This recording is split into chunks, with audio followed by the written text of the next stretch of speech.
Hey you guys, this is banana walnut cake. So let's get started.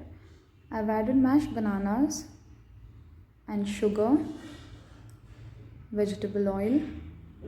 I will give you a list of ingredients that I'm using with their quantity and the brand that I'm using in description or in another image in this same post.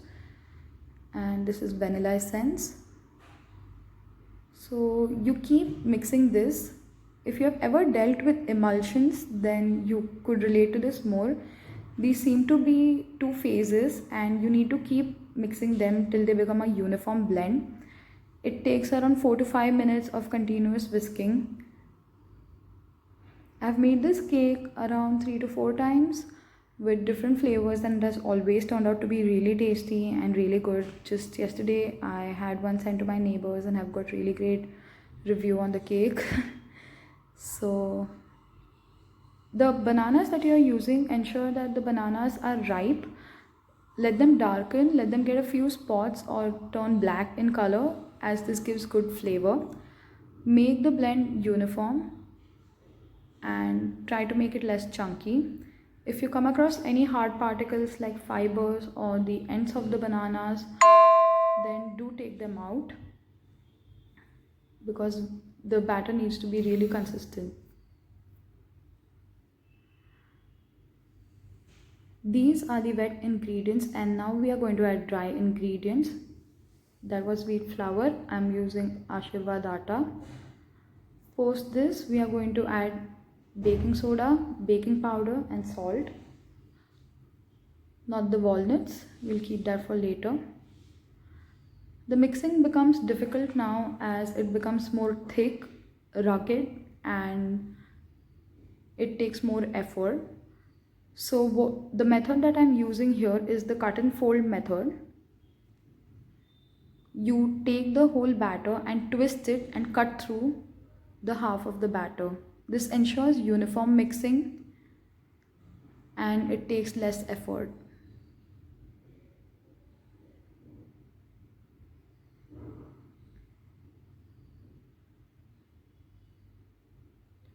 See to it that everything is mixed properly. Do not let any flour get clumped. Now it's the time for garnishing and adding the nuts. You can add nuts of your choice, walnuts, almonds, cashew nuts. You can also add different flavors and powders at this time, such as cinnamon or so, but in my personal experience I did not like the flavor so much, so I'm making a simple banana walnut cake. Keep mixing it till the nuts are evenly spread.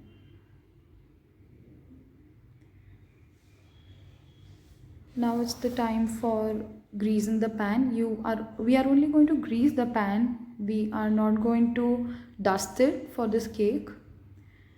You have to use the biggest pan possible because this cake is huge and I really underestimated its size a couple of times.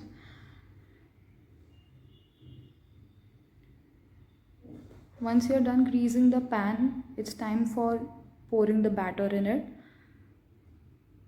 Pouring might seem a little difficult as it is thick, but under any circumstances, do not add oil, water, or milk to make it thin. Out of experience, I can tell you that the batter is perfect and the cake will turn out to be soft. You can flatten the cake using the spoon, but do not press on it and just spread it across uniformly.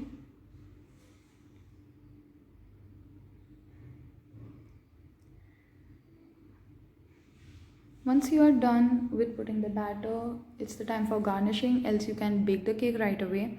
I like decorating my cakes, so I usually use almonds or walnuts or cashew nuts. You can use mixed fruit or you can just dust the powder of your flavor like cinnamon or so. You can use dry fruits, also mix dry fruits. After the baking is done, you can also put chocolate sauce or cream of your choice. However, I like to have it simple. This decoration is just to make me feel happy.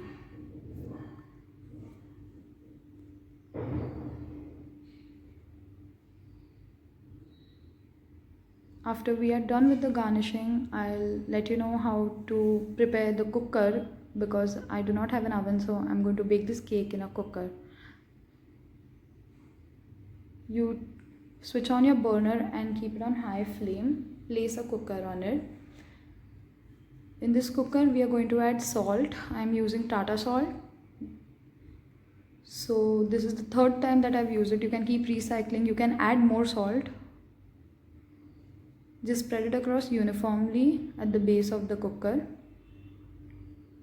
On this salt bed we are going to place a metal ring so that we can keep our pan on it. You can use a katori or another utensil. Luckily I have this metal ring. While placing the lid, we are not going to use the rubber ring, and we are also not going to use the whistle.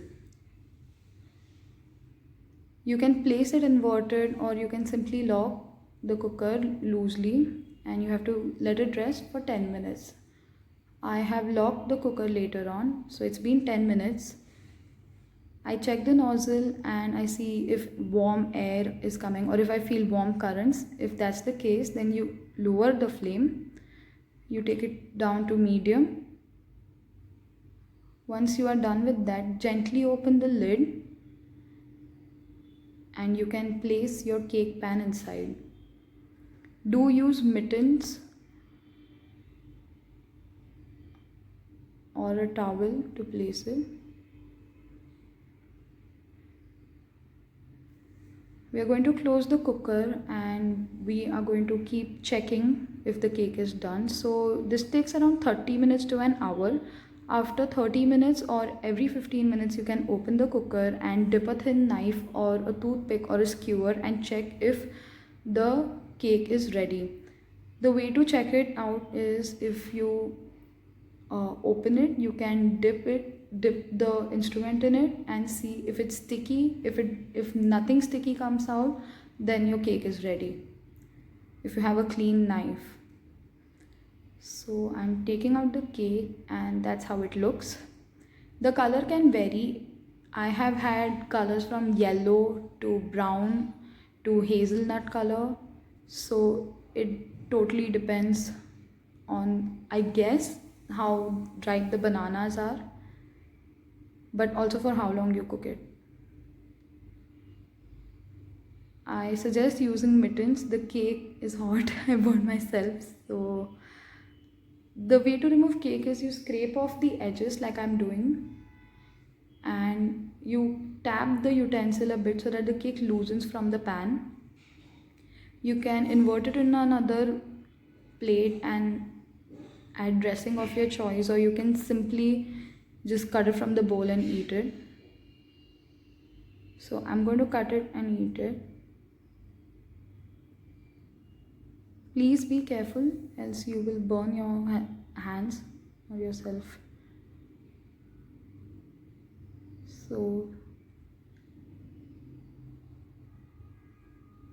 the cake was pretty soft. I underestimated the size of the pan, and the flavor was also really good. That is the banana walnut cake.